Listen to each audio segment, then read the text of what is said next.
We're doing some really cool research with random event generators, and random event generators are sophisticated coin tosses. The more you toss a coin, the more you're going to get 50-50 heads or tails, right? So this program machine generates about 1,000 tosses in a second. So you're looking at a very, very sophisticated machine. And if you run it for 30 minutes, you're going to see in time an equal number of ones or zeros or heads or tails, and you're going to see the straight line. When you get a group of people together with brain coherence and heart coherence, they're emitting a field. And when we do healings in our events, 100% of the time when we do those healings, those random event generators have dramatic skews to show that random events become less random and more intentional.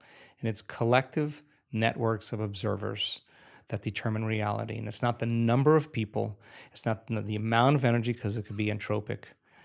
It's the most coherent energy. And we're causing a machine that's programmed to behave in a very, very different way. And I think that idea of community, of people coming together when everybody else is in fear, to show courage, when everybody else is in pain, to show compassion, when everybody else is in anger or hatred, to show love. I mean, I think by nature as human beings, I think we are wired to give, to connect, to commune, to take care of one another, to heal one another, to shine for one another. And our data is so exciting to actually support that theorem. Yeah, I love that you brought that up, and that's very macro and big as well, but also micro in that you're measuring people's daily experience. I think, when I think about families who live together, or couples or partners or whoever you may be, when you're sleeping together, when you're waking up together at the same time, when you're sitting for meals together, when,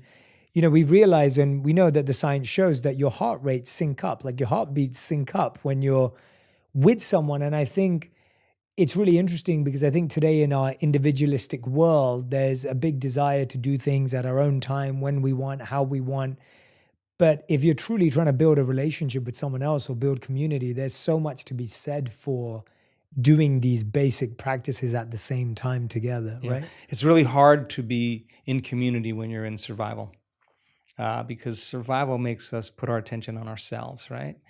And I think that when people are not living in survival, when they're out of survival, our nature really is community, is culture, is connection.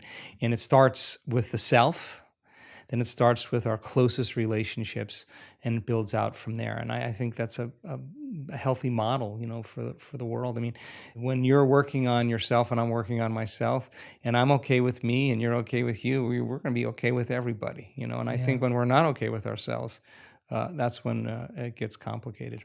That's amazing. Everyone who's listening and watching, make sure you go and follow Joe across social media. We'll put the links to everything in the sections there so you can follow along. But I want to make sure that you share with me your greatest insights. Tag me and Joe on Instagram, on Twitter, on TikTok, whatever platform you're using. Let us know what you'll be practicing. I hope that there's parts of this conversation that you'll listen to again and again and again, because you have to realize that the first time you hear it, there may be some inspiration, there may be some insight, but the second time, that repetition is going to help you actually apply, rewire, and reconfigure. So make sure you repeat, listen, and make sure you share this with a friend as well so you can discuss it, talk about it, put it into your own language and your vocabulary. That's such an important part of putting this into practice as well.